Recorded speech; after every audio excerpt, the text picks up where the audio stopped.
presentation today is going to be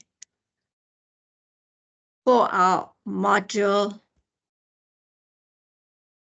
TMS 3715, Teaching Home Languages in the FET. This tutorial today is to discuss Assignment 3 guidelines. This is the third part in our tutorials of discussing Assignment 3. Last week we discussed Part 2 and the week before Part 1. So today's purpose is Part 3. Just as a reminder, you should know by now that your lecturers for this module are myself, Dr. D. Sanders, and my colleague, Dr. S. Mukhari, who did say she would try and join us. I know she did have some other meetings, but we are here to support you and help you in any way that you can. Our aim is to ensure that every student succeeds. Just in case you need a recap, you should have them by now.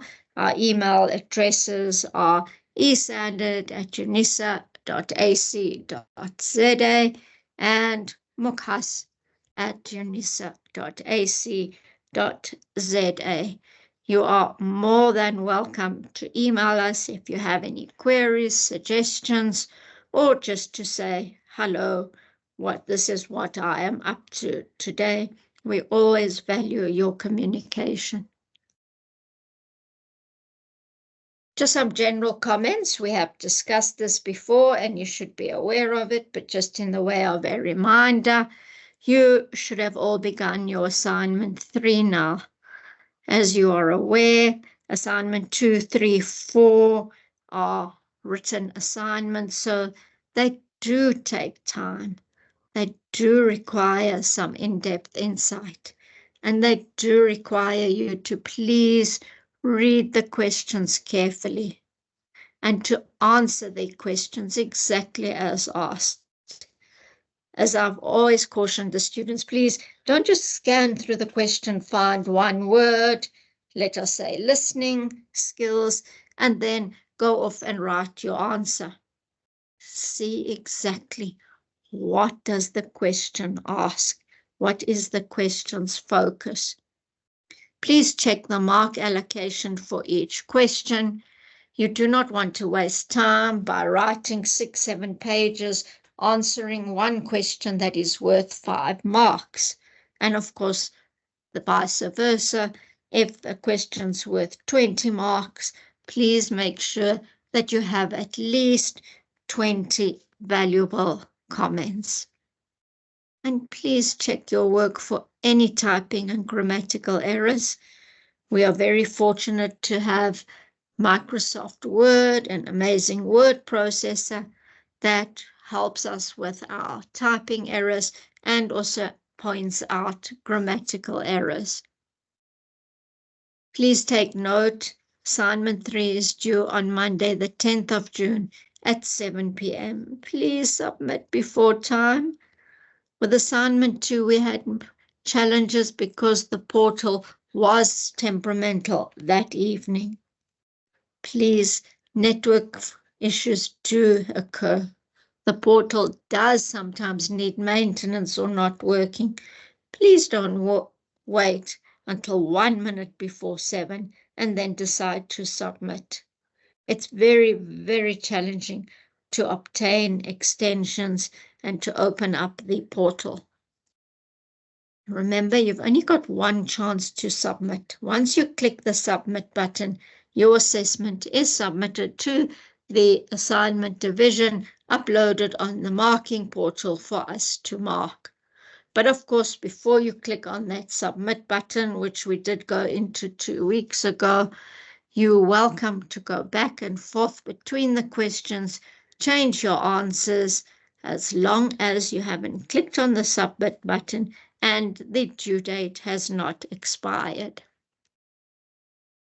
We should all know by now where to find assignment 3. If you're still having challenges, please have a look at our portal. I've uploaded the presentation from 2 weeks ago that explains exactly where to find it. And if you still struggle, please send us an email. We're happy to Teams meet with you and to show you exactly where it is. But just as a recap, it's underneath the welcome message or even in your sidebar.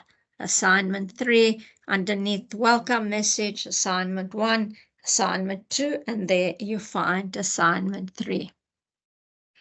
Now, the purpose that we're getting to, the main purpose and of what we're going to focus on is to discuss some of the questions. Last week we discussed question 1.1. Today we're going to discuss question 1.2. It asks you to investigate the significance of meaningful and relevant classroom activities and interactions for language teaching. It tells you to please provide practical examples of the specific types of activities and interactions that can be implemented in your home language FET class to promote your learners' successful attainment of the learning outcomes. It's quite a detailed question, so let us take it carefully and slowly. Meaningful and relevant classroom activities, the key word, practical examples, and in the FET classroom, remember our module is focused on teaching home languages in the FET and for successful learners' attainment of the learning outcomes. Please, I told you at the beginning, take note of the mark allocation. The whole question is worth 15 marks. For your content, 13 marks. For your analytical insight, 1 mark. That is for you to give your own views, your own opinion. Remember, at this level of study, we don't expect you just to read, regurgitate, and copy what's in your sources. That's not acceptable. But to read your sources and to see exactly what your feeling is. Don't be afraid to give your views, your opinions.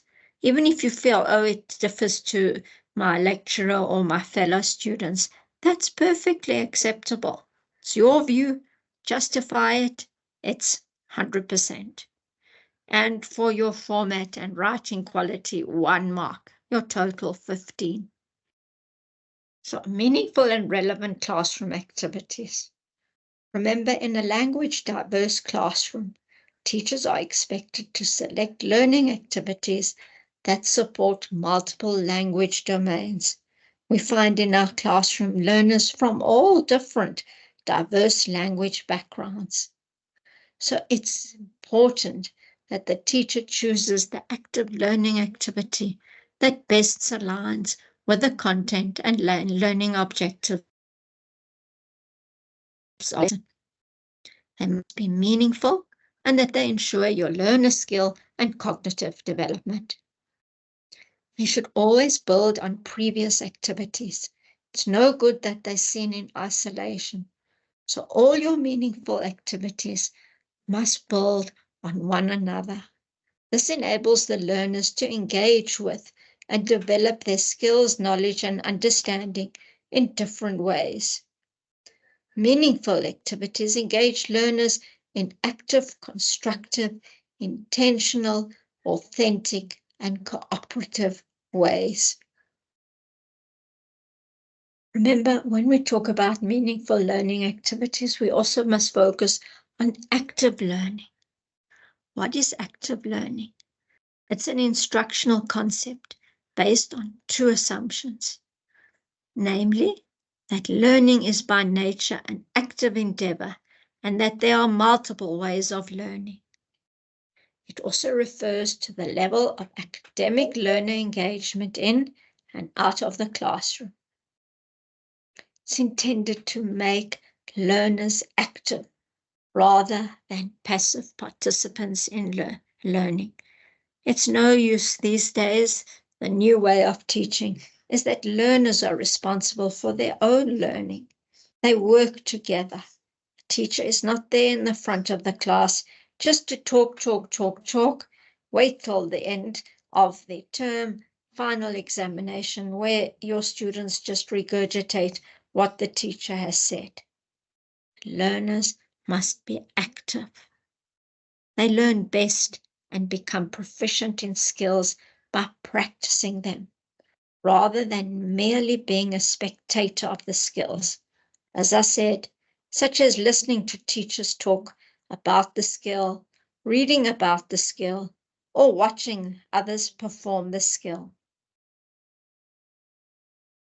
3 types of classroom activities. The need to ensure active learning results in the integration of 3 types of learning. First, absorb activities. These allow the learners to acquire knowledge from the lecture or the lesson presented by the teacher. Secondly, do activities. These refer to actions that guide the learners in putting their knowledge into practice. And connect activities. These refer to authentic actions that allow learners to make a connection between their learning and their life. So in your answer, I think it would be a great idea if you could briefly mention these 3, as well as the concept of active learning and the types of classroom activities: absorb, do, and connect. Let's look at the types of interactions.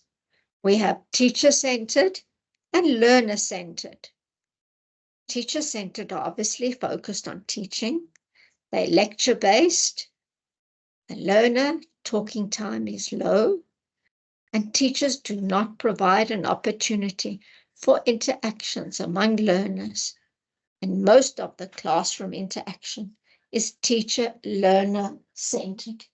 If we discuss teacher-centered language classrooms, these remind me of my days many years ago when I was at school. Most of the interactions were teacher-centered. However, as we mentioned, learner-centered language classrooms, these are focused on learners working collaboratively in small groups to answer tasks.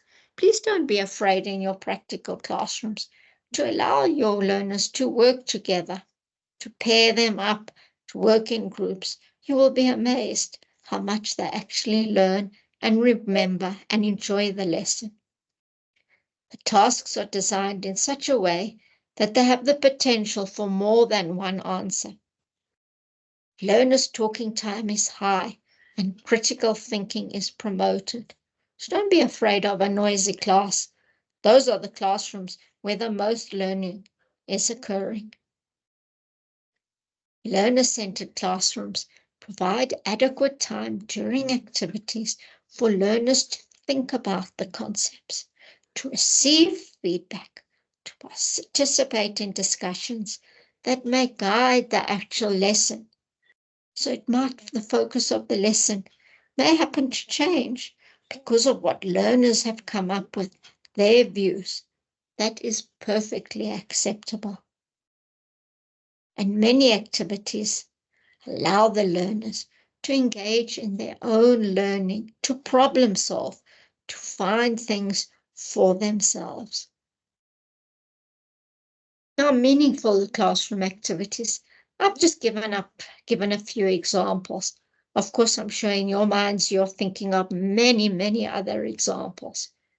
But the most popular are group activities, where your learners work in small groups on tasks that entail interaction, conveying information, for example, or group decision-making.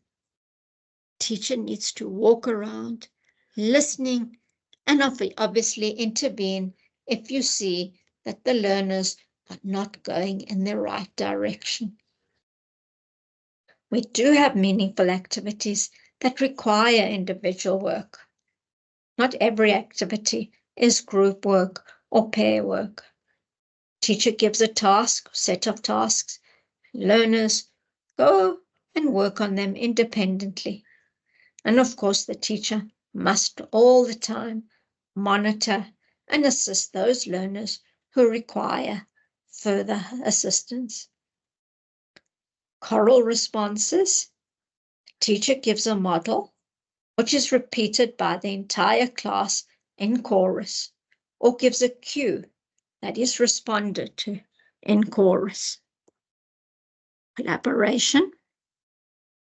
Learners do the same sort of tasks as individual work, but they work together, usually in pairs, to try to achieve the best results they can. Teacher may or may not interview. It all depends on what is actually occurring and what the teacher expects from the learners. This is different from group work, where the task itself necessitates interaction. Full class interaction. The learners discuss or debate a topic or do a particular task as a class, and the teacher may intervene occasionally to stimulate participation or to monitor what is happening, especially from the quiet learners, to ensure that there's full class, everybody in the class is participating. And teacher talk, where the learners are silent, such as they're writing a dictation, but there is no initiative on the learner. And remember the importance of a wrap-up, of a conclusion. In your lesson planning, always make sure that you have enough time to wrap up, to conclude the lesson. Learners can summarize the major concepts of the lesson to display the knowledge they have internalized. And secondly, the teacher can recap the main points and set the stage for the next lesson so that the learners can see the interrelationships between each lesson. Each lesson should be linked, shouldn't be seen as an isolated lesson, should be linked to previous lesson and to what is going on in the next lesson. That is question 1.1. Remember, 15 marks, 13 for content. I've given you a lot of ideas to think about, but obviously it is now your opportunity to design your answer as you feel best and give your own views. Now, the second part of this tutorial, this meeting today, is to discuss question 1.2. Please remember you need to answer all the questions. All the questions are compulsory. There's no choice questions. You leave out a question, you will miss out on those marks. And the question asks, let's read it. In your opinion, explain the significance of assessing learners in home language FET classrooms with specific emphasis on the various types of assessments that are detailed in the CAPS document for the home language you intend teaching. Importantly, you have to include a discussion on assessment for learning, assessment as learning, and assessment of learning. Again, the same mark allocation, total is 15, 13 for content, 1 for analytical insight, and 1 for format and writing quality. I think it would be a good idea to start your answer by discussing the term assessment. Just briefly, a sentence or two. What is assessment? It's the act of gathering information daily in order to understand individual learners' needs. It's the process of documenting, usually in measurable terms, the language knowledge, skill, attitudes, and beliefs that learners hold.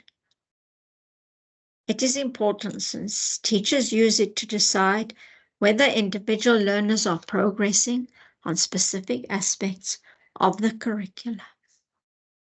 It's an ongoing process of gathering, analyzing, and reflecting on evidence to make informed and consistent judgments to improve future student learning.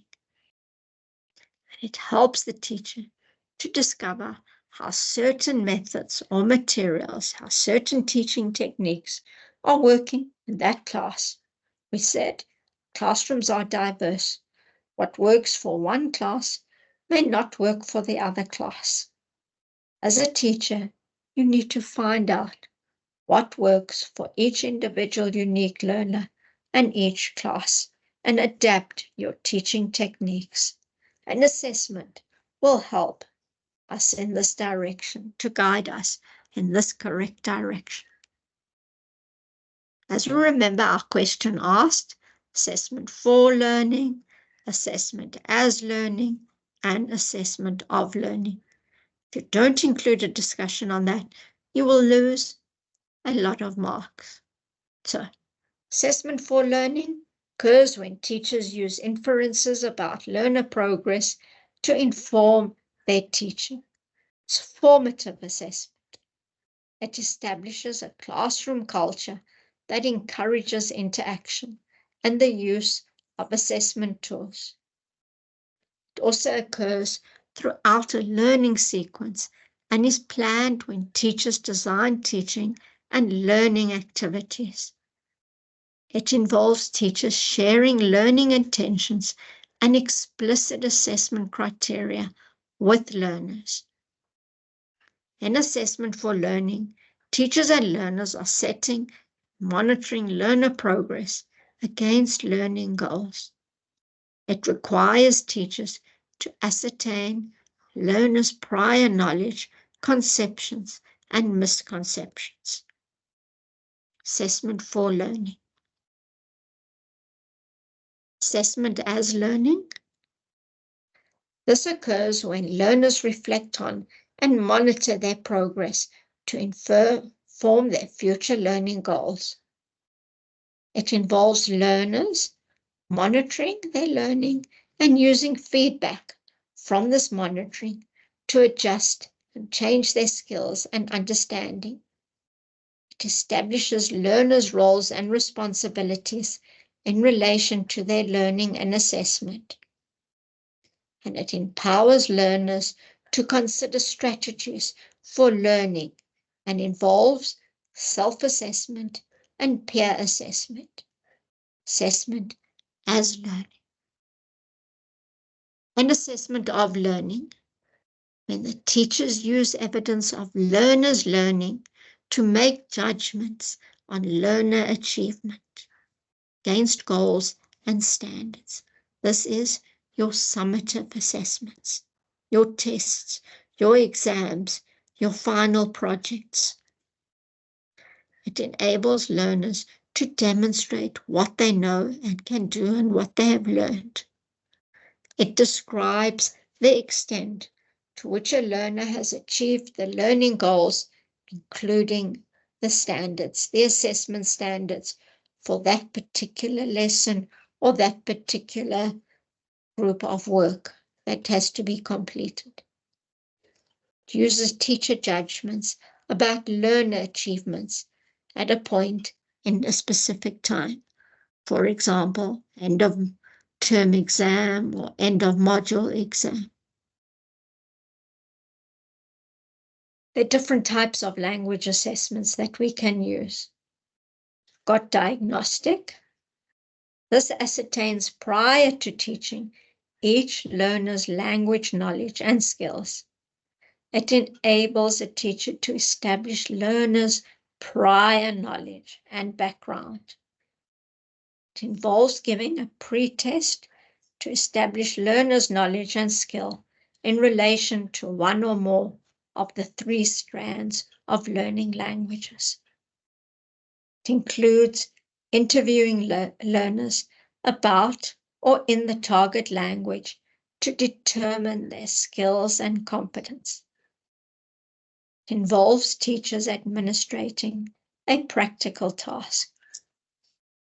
It involves designing a cooperative learning task that will enable such teachers to assess simultaneously the capabilities of several learners.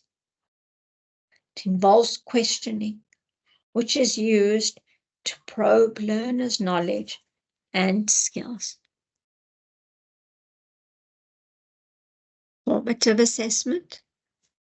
This monitors language learning to offer continuing feedback that can be used by teachers to improve their teaching and by learners to improve their learning. It helps learners identify their strengths and weaknesses and target areas that need additional work or support. It assists the teacher to recognize where learners are struggling and address problems timely. This form of assessment is usually looked upon as low stakes, which means the teacher assigns no or low points. These types can include observations during class activities, homework exercises as review for class discussions, reflection journals that are reviewed periodically during the term, question and answer sessions, which can be both formal or conferences between the teacher and learners at various points in the term, and in-class activities, where learners just informally present their work or what they have completed. Self-assessment. Students identify standards and criteria to apply to their work and make judgments about the extent to which they have met these criteria and standards. Self-assessment can be like feedback, since learners understand what they need to do and are not waiting for teachers to give feedback. The learners need to be scaffolded by helping them to decode the criteria before attempting a task.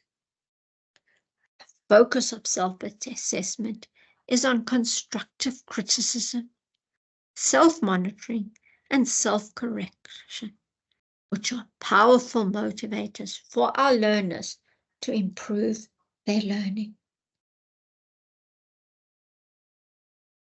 Peer assessment. Clearly, we understand that it's a group activity that allows learners to evaluate the work of their peers, takes the attention away from the teacher, puts the learners at the center of the classroom so they become actively involved in their learning. Learners need to be taught the skills of collaboration in peer assessment. Teachers have to be effective modelers who can show their learners what good work looks like, how to produce such work, and how to evaluate and give feedback on pieces of work in an independent and effective fashion. I've spoken a lot. We've discussed question 1.1 and 1.2. It is now my chance just to say success with the completion of your assignment 3. And of course, remember my motto for this year: nothing comes easy without hard work.